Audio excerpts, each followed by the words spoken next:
Welcome back to our channel. இன்றைக்கி உங்களுக்கு ஒரு ஸ்பெஷலான வீடியோவாக இருக்க போகுது. எப்பவுமே நம்ம ஃபார்ம் ஹவுஸில் இருக்கிறது தான் நம்ம வீடியோவாக போகிறோம். இன்றைக்கி ஸ்பெஷலாக நம்ம ஃபார்ம் ஹவுஸையே நான் ரீக்ரியேட் பண்ணியிருக்கேன். களிமண்ணில் ரீக்ரியேட் பண்ணி அதை உங்களுக்கு வீடியோவாக இப்போ அப்லோட் பண்ண போகிறேன். நான் இது செஞ்சதுக்கு காரணமும் இருக்குது. ஃபர்ஸ்ட் ரீசன் என்னன்னு பார்த்தீங்கன்னா, எங்கள் ஸ்கூலில் கலை திருவிழான்ற ஒரு காம்படிஷன் நடத்துகிறாங்க. அதில் களிமண்ணில் செய்கிறதுக்காக ஒரு போட்டி இருக்குது. அதில் நான் பார்ட்டிசிபேட் பண்ண போகிறேன். அதுக்கு ட்ரையலாகவும் யூஸ் பண்ணிக்கிட்டேன். அதுக்கப்புறம் எங்கள் கொல்லியில் போர் அடிக்குதுன்னு சொல்லி டைம் பாஸ் பண்ணுறதுக்காகவும் இன்னொன்று யூஸ் பண்ணிக்கிட்டேன். இப்போ அதுதான் உங்களுக்கு காமிக்க போகிறேன். வாங்க பார்க்கலாம். இதுதான் நம்ம வீட்டோட என்ட்ரன்ஸ். நம்ம கொல்லியை மாதிரியே தான் இருக்கும் இது பார்க்க.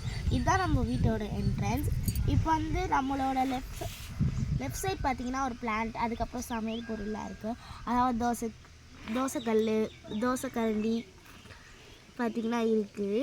இதில் சும்மா நம்ம அழகாக இருக்கிறதுன்ட்டு வச்சுருக்கோம். அதுக்கப்புறம் பார்த்திங்கன்னா அம்மியை உருட்டுற அந்த கல், குழவி, அதுக்கப்புறம் குத்துக்கல்லுன்னு வாங்க இது ஒரு சில ஊரில். அதுக்கப்புறம் அடுப்பு பற்ற வைக்கிறதுக்கு விறகு, அதுக்கப்புறம் அடுப்பு, அது மேலே அதுக்கு அடியில் விறகு, அது மேலே பானை, அதுக்கப்புறம் அது மேலே ஒரு தட்டு, அதுக்காக ஒரு கரண்டி.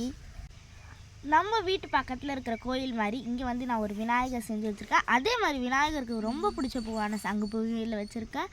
விநாயகர் கண்ணெல்லாம் அழகாக இருக்குது. அதெல்லாம் நான் வச்சுருக்கேன் எங்கள் வீட்டில் தோட்டத்துலேருந்து. பின்னாடி காம்பவுண்டில் பார்த்திங்கன்னா சும்மா செடி எல்லாம் வச்சுருக்கேன் நான்.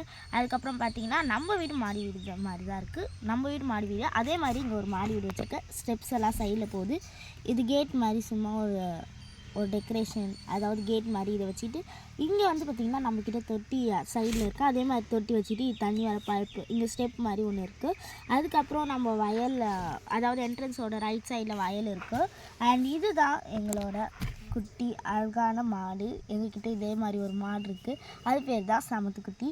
இந்த மாடு ஏன் சமத்துக்குட்டின்னு வந்துச்சுன்னா, பால் கறக்கும் போது ரொம்பவே சைலண்ட்டாக எதுவுமே பண்ணாமல் இருக்கும். அதோட அதுக்கு தண்ணி குடிக்கிறதுக்கு கிண்ணம் தான் இது. இந்த மாதிரி நீங்களும் ரீக்ரியேட் பண்ணி, இல்லைன்னா இந்த மாதிரி நீங்களும் ப்ளே டாய்ஸ்லாம் பண்ணிக்கிங்களா? நீங்கள் என்ன பண்ணீங்கன்றதை கமெண்ட் சொல்லுங்கள். அதுக்கப்புறம் மறக்காமல் லைக் பண்ணுங்கள், ஷேர் பண்ணுங்கள், சப்ஸ்கிரைப் பண்ணுங்கள். Bye friends, see you next video. Tata.